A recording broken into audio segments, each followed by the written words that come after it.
Greenland দখলে নেয়ার বিরোধিতা করায় ইউরোপের ৮টি মিত্র দেশের ওপর ১০% বাড়তি শুল্ক আরোপের ঘোষণা দিয়েছেন মার্কিন প্রেসিডেন্ট ডোনাল্ড ট্রাম্প। ১ ফেব্রুয়ারি থেকে নতুন এ শুল্ক হার কার্যকর হবে। ট্রাম্পের এই পদক্ষেপের নিন্দা জানিয়েছেন ইউরোপের নেতারা। বিস্তারিত ডেস্ক রিপোর্টে।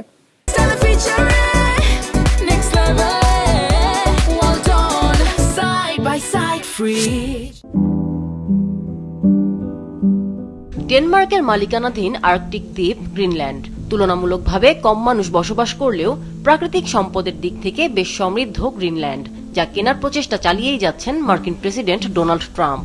যুক্তরাষ্ট্রকে গ্রিনল্যান্ড কিনতে না দেয়া পর্যন্ত ইউরোপের মিত্র দেশগুলোর ওপর ক্রমবর্ধমান হারে প্রথম দফায় ৮টি দেশের ওপর শুল্ক আরোপের ঘোষণা দিলেন তিনি। স্থানীয় সময় শনিবার নিজের মালিকানাধীন সামাজিক যোগাযোগ মাধ্যম ট্রুথ সোশ্যালে দেয়া এক পোস্টে ট্রাম্প জানান, আগামী ১ ফেব্রুয়ারি থেকে Denmark, Norway, Sweden, France, Germany, Netherlands, Finland ও যুক্তরাজ্য থেকে যুক্তরাষ্ট্রে আমদানিকৃত পণ্যের ওপর বাড়তি ১০% শুল্ক কার্যকর হবে। এই দেশগুলো আগে থেকেই ট্রাম্পের আরোপ করা বিভিন্ন শুল্কের আওতাধীন ছিল।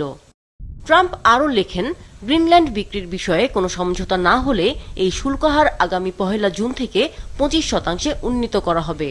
যুক্তরাষ্ট্রের কাছে গ্রিনল্যান্ডকে বিক্রির চুক্তি সম্পন্ন না হওয়া পর্যন্ত এই শুল্ক বহাল থাকবে বলেও জানানো হয়েছে।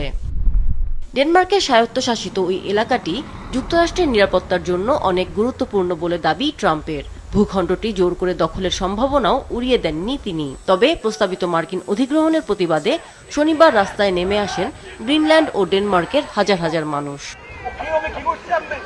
এদিকে গ্রিনল্যান্ড দখলের বিরোধিতাকারী ৮ মিত্র দেশের ওপর শুল্ক আরোপের হুমকির নিন্দা জানিয়েছেন ইউরোপের নেতারা।